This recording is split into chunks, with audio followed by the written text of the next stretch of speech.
कानपुर से, जहां उस समय हड़कंप मच गया जब एक साधारण सिक्योरिटी गार्ड को सीजीएसटी विभाग की ओर से 3 करोड़ 14 लाख से ज्यादा का टैक्स नोटिस में भेजा गया है। अब आपको बता दें कि ये नोटिस दिल्ली के सीजीएसटी कार्यालय से भेजा गया है। उसे नोटिस मिलने के बाद से ही युवक और उसका परिवार बेहद परेशान है और वो समझ नहीं पा रहे हैं कि इतनी बड़ी रकम का भुगतान आखिर कैसे करेंगे।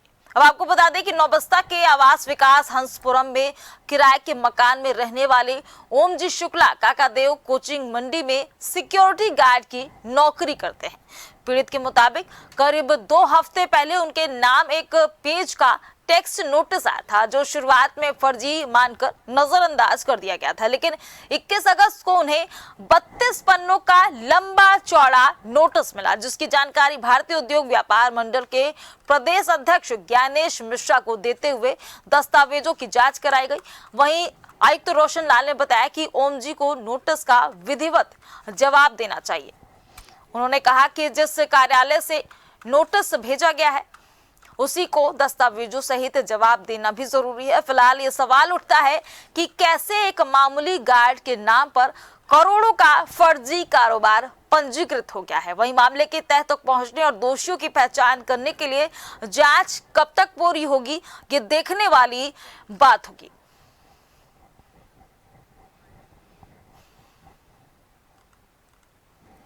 3.5 करोड़ रुपए के ऊपर दिल्ली सीजीएसटी से पोस्ट के द्वारा मुझे नोटिस भेजा गया, जो कि मेरे पैन कार्ड से किसी ने जीएसटी नंबर बनवा लिया है दिल्ली में, मेरे ही नाम ओम इंटरप्राइजेज से फर्म खोली है और जो कि अब चल रही है या नहीं मैं नहीं जानता, लेकिन उसका टैक्स उन लोगों ने पे नहीं किया है। तो दिल्ली सीजीएसटी ने मेरे नाम से 3.5 करोड़ रुपए से ज़्यादा का नोटिस मुझे पे करने के लिए भेजा हुआ है।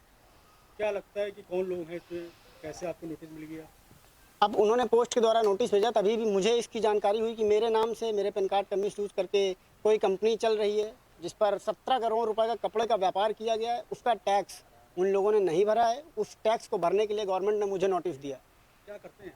मैं गार्ड का काम करता हूँ, रात में कोचिंग संस्था है उस पर। क्या लगता है कि नोटिस आने का कारण क्या है? अब उन लोगों ने जीएसटी नहीं भरा है, वो लोग जीएसटी बचाना चाहते थे। अब उन लोगों ने मेरे पैन कार्ड का मिसयूज किया, तो अब जिसका पैन कार्ड है गवर्नमेंट ने उसके पास नोटिस भेज दिया। इसकी शिकायत आपने कहीं पे करी? इसकी शिकायत मैंने 112 में की थी और क्षेत्रीय थाने में भी की थी। तो उन्होंने बोला ये जीएसटी का मामला है, वहाँ जाओ। कल यहाँ के जो जीएसटी आईएएस हैं रोशन लाल जी, उनसे मुलाकात हुई है कुछ व्यापारियों के द्वारा। तो उन्होंने बोला इस चिट्ठी का तुम जवाब दो ताकि उनको भी पता चले कि हाँ तुम्हारे साथ फ्रॉड हुआ है। देखिए, हमारे घर से 2-3 किलोमीटर दूर हंसपुरम आवास विकास है, वहीं रहता है वो।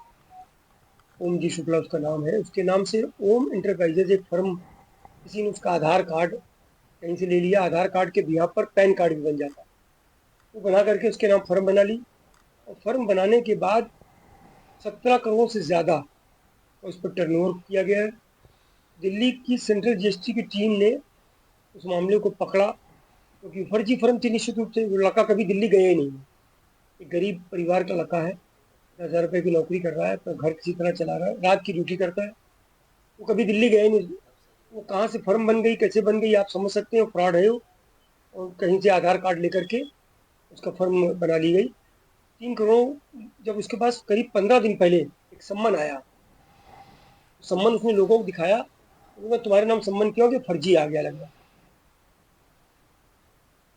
एक सिक्योरिटी गार्ड जो रात में कोचिंग सेंटर में ड्यूटी करता है, उसके नाम से 17 करोड़ का कपड़े का कारोबार का दावा किया गया और फिर सेंटर जीएसटी ने उसके खिलाफ 3 करोड़ से ज़्यादा का टैक्स का नोटिस भेज दिया। जैसे ही ये नोटिस उसको पीड़ित को मिली, उसने कुछ व्यापारियों के साथ मिलकर कल सेंटर जीएसटी अधिकारियों से मिलने पहुंचा और उसने कहा कि जांच कर कार्रवाई की जाएगी। सवाल ये खड़ा होता है कि क्या ये सिस्टम की गलती है या फिर एक धोखाधड़ी का हिस्सा। वीडियो जर्नलिस्ट विक्रम के साथ दीपक यादव, जेएमडी न्यूज़ कानपुर।